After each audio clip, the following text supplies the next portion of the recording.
Jessica Toll. I'm Shelley. I'm Tim Tobin. My name is Megan Olivia Tobin. My name is Thomas. My name's Eric. My name is Rhett Murphy. Well, my name is Claudia Green.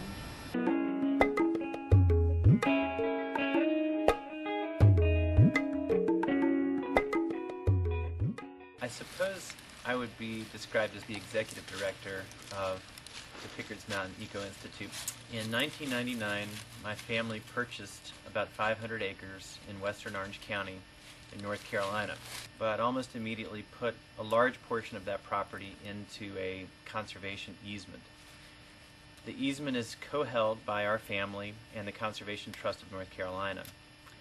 And the easement requires that that land be protected in perpetuity, that it never be mined, that it never be timbered, that there never be any agriculture there, that it in fact remain in its forever wild state in perpetuity. And so in the last 2 years we have developed a really wonderful permaculture garden on the property. We have begun to refine waste vegetable grease from local restaurants and convert it into biodiesel. We have begun building a hybrid renewable energy system out here with wind energy and solar energy combining to provide the energy required for the farm. And we're experimenting with natural building techniques to provide housing for students and some permanent residents here who are interested in living off the grid and living in a more low-impact way on the planet. So what typically happens here is the way things grow and happen is that some person with a particular expertise in the field of sustainability will come, commit themselves, bring their passion to the project, and develop that area.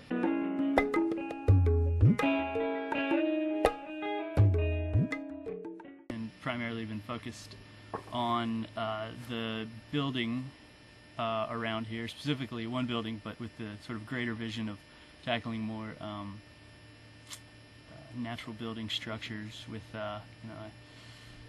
a strong emphasis on using sustainable, renewable, recycled materials and making examples of how conventional housing can possibly be modified to make better use of the resources that we have and conserve the energy that we have through creating structures that require less of it to operate. And I guess our goal, in addition to that, is to try and make structures that appeal to everybody. Anybody could walk in off the street and picture themselves living in one of these structures, not necessarily somebody that already has certain environmental or ecological politics in mind that don't necessarily care about conserving resources. We'd like it to appeal to them as well, as a way to create an example that bridges different mindsets.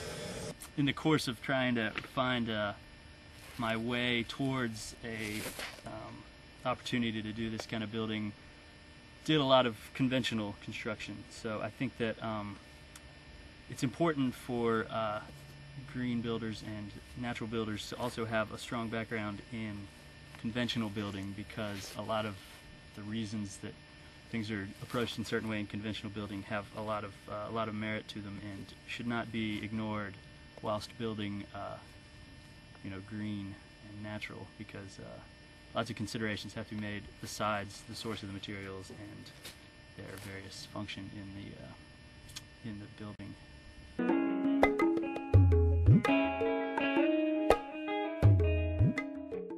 With biodiesel, we had a couple of folks who are just passionate zealots about reducing our dependence on petroleum, on oil. And these folks have come to me and proposed that I purchase a small refinery and set it up in our, right now it's in our horse barn.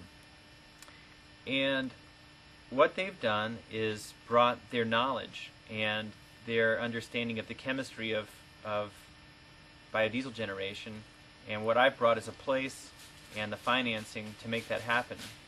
And what's happened is a community has grown, a sort of cooperative that's grown to provide every week 80 to 160 gallons of biodiesel fuel for the co-op to share with each other and to use instead of petroleum diesel.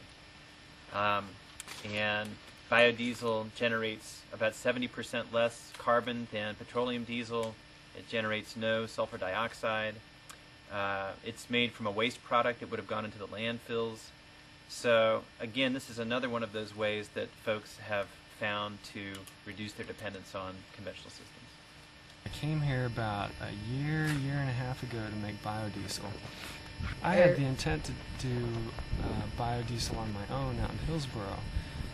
The way this worked out was Tim bought some equipment through a person that I know, and that person asked me to come out and help set it up because she knew I'd had some classes and had a little bit of experience. But when I came out to set up the equipment, Tim and Megan just asked me if I'd be interested in running it. So I got a couple other people involved, and we just ran with it, and it went well. I got involved with biofuels because I thought it would be a cheap way to run a car to drive, the 100-mile trip to Fayetteville to get my kids, and that was probably 2 years ago. And I did that, and it turned out to be cheaper in terms of money, but the time investment offset that. But it was still very rewarding.